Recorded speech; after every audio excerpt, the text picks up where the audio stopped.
بسم الله الرحمن الرحيم. هل أتى على الإنسان حين من الدهر لم يكن شيئا مذكورا إنا خلقنا الإنسان من نطفة أمشاج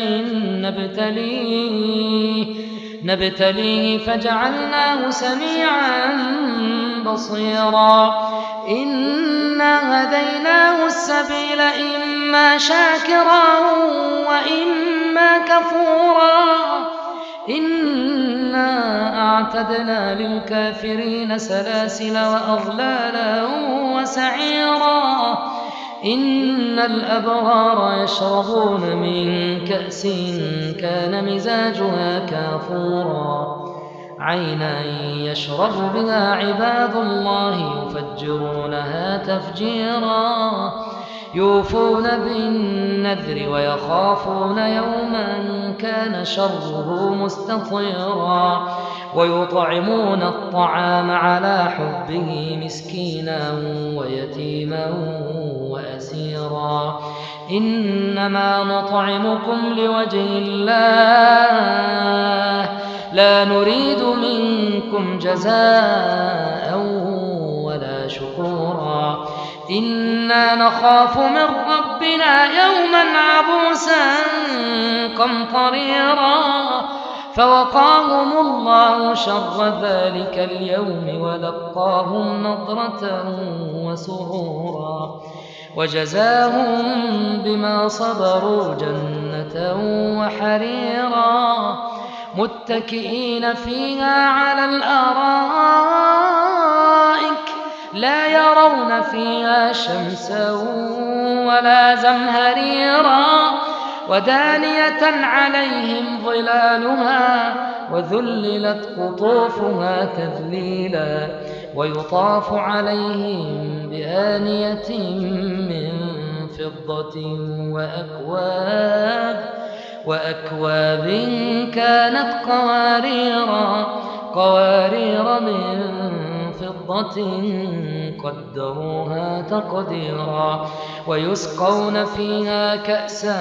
كان مزاجها زنجبيلا عينا فيها تسمى سلسبيلا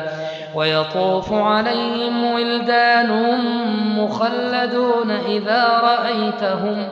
إذا رأيتهم حسبتهم لؤلؤا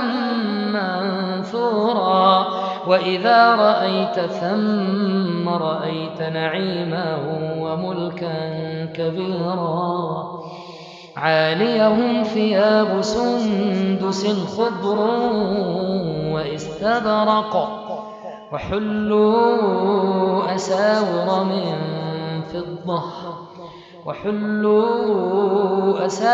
من فضة وسقاهم ربهم شرابا طهورا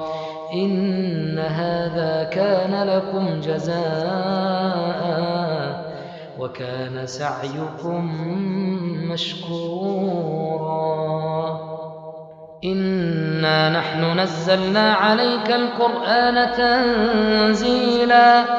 فاصبر لحكم ربك ولا تطع منهم آثما أو كفورا واذكر اسم ربك بكرة وأصيلا ومن الليل فاسجد له وسبحه ليلا طويلا إن هؤلاء يحبون العاجلة ويذرون وراءهم يوما ثقيلا نحن خلقناهم وشددنا أسرهم وإذا شئنا بدلنا أمثالهم تبديلا إن هذه تذكرة فمن شاء اتخذ إلى ربه سبيلا وما تشاءون إلا أن يشاء الله إن الله كان عليما حكيما يدخل من يشاء برحمته والظالمين أعد لهم عذابا أليما.